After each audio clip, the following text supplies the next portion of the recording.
साथियों, हमने कोरोना के समय में वर्क फ्रॉम होम की, ऑनलाइन मीटिंग्स की, वीडियो कॉन्फ्रेंस की, ऐसी अनेक व्यवस्थाएं विकसित की और हमें आदत भी हो गई थी। आज समय की मांग ऐसी है कि उन व्यवस्थाओं को हम फिर से शुरू करें तो वो देश हित में होगा। Work from home, online conferences, virtual meetings, इनको हमें फिर से प्राथमिकता देनी है। साथियों, आज जो संकट है उसमें हमें विदेशी मुद्रा बचाने पर भी बहुत जोर देना होगा, क्योंकि दुनिया में पेट्रोल डीजल इतना ज्यादा महंगा हो गया है, पहले से कई गुना ज्यादा कीमतें बढ़ गई है। तो हम सबका दायित्व है कि पेट्रोल डीजल की खरीद पर जो विदेशी मुद्रा खर्च होती है, पेट्रोल डीजल बचाकर हमें वो मुद्रा भी बचानी है। इसके लिए हमारे छोटे छोटे प्रयास भी देश की बहुत मदद कर सकते हैं। जैसे आजकल जो विदेशों में शादियों का, विदेशों में घूमने का, विदेशों में वैकेशन पर जाने का मिडिल क्लास में कल्चर बढ़ता जा रहा है। हमें तय करना होगा कि जब ये संकट का काल है और हमारी देशभक्ति हमें ललकार रही है, तो कम से कम एक साल के लिए हमें विदेशों में जाने की बातों को टालना चाहिए। भारत में बहुत सारी जगह है, वहां हम जा सकते हैं। बहुत कुछ भारत में किया जा सकता है।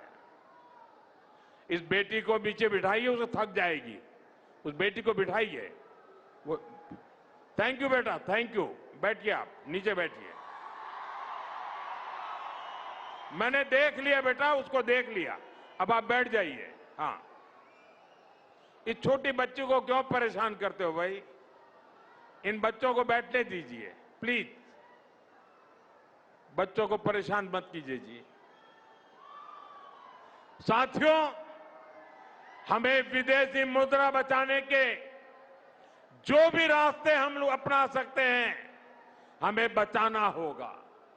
साथियों, गोल्ड यानी सोने की खरीद एक और पहलू है जिसमें विदेशी मुद्रा बहुत अधिक खर्च होती है।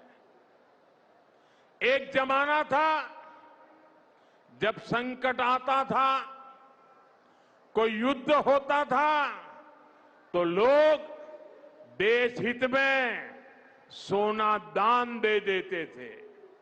आज दान की जरूरत नहीं है, लेकिन देश हित में हमको ये तय करना पड़ेगा कि साल भर तक घर में कोई भी फंक्शन हो, कोई भी कार्यक्रम हो, हम सोने के गहने नहीं खरीदेंगे, सोना नहीं खरीदेंगे।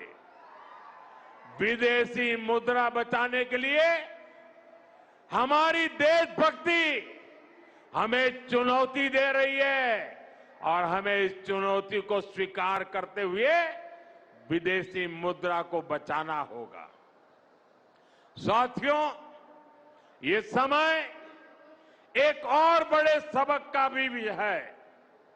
एक समय था जब हम कॉपर एक्सपोर्ट करते थे, लेकिन आज भारत के सामने स्थिति ऐसी बन गई कि अब हमें कॉपर को भी इंपोर्ट करना पड़ता है।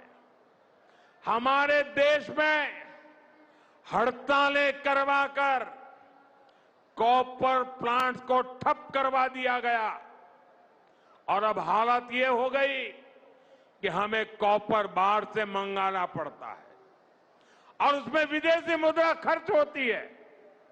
इसलिए मैं ऐसे सभी श्रमिक समूह मजदूर संगठनों से भी कहूंगा कि हमें ऐसी बातों का जरूर ध्यान रखना चाहिए।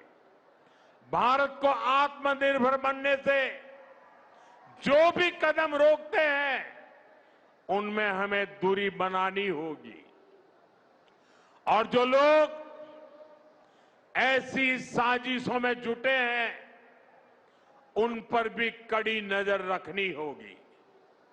मैं देश की अदालतों से भी आग्रह करूंगा कि ऐसी स्थिति आने पर देश हित में हमें कोई ना कोई रास्ता निकालने की तरफ बढ़ना चाहिए। साथियों, ऐसे ही खाने के तेल का भी है। इसके आयात के लिए भी बहुत बड़ी मात्रा में हमें विदेशी मुद्रा खर्च करनी पड़ती है। हर परिवार अगर खाने के तेल में खाने का तेल का जो उपयोग करता है अगर वो कुछ कमी करे, मैंने बार बार कहा है 10% कम करो। अगर हम तेल खाना कम करें ना तो भी वो देशभक्ति का बहुत बड़ा काम है। आप देश सेवा में योगदान दे सकते हैं और इससे देश सेवा भी होगी और देह सेवा भी होगी। इससे देश के खजाने का स्वास्थ्य भी सुधरेगा और परिवार के हर सदस्य का स्वास्थ्य भी अच्छा रहेगा। साथियों, विदेशी मुद्रा की खपत वाला एक और सेक्टर हमारी खेती है। हम बहुत बड़ी मात्रा में बाहर से केमिकल फर्टिलाइजर इंपोर्ट करते हैं। केमिकल फर्टिलाइजर खेती के कारण हमारी धरती मां को बहुत पीड़ा हो रही है। हमारे खेत बर्बाद हो रहे हैं। अगर आज हम अपने खेत को नहीं बचाएंगे तो भविष्य में फसलों पर भी खतरा आ जाएगा। इसलिए बहुत जरूरी है कि हम केमिकल फर्टिलाइजर की खपत 25%, 30%, 40%, 50% उसको घटाए, आधी कर दें और हम उसके साथ साथ नेचुरल फार्मिंग की तरफ बढ़े। हम फर्टिलाइजर का उपयोग कम करके विदेशी मुद्रा भी बचा सकते हैं और साथ साथ अपने खेत को बचा सकते हैं, हमारी ये धरती मां को बचा सकते हैं और यह हमें करना ही होगा। आज वैश्विक संकटों से जो चुनौतियां आई है, हमें उन चुनौतियों को परास्त करना होगा। साथियों, भारत सरकार खेतों में डीजल पंप की जगह सोलर पंप की योजना चला रही है। हम खेतों में डीजल पंप की जगह सोलर पंप का उपयोग करने का जोर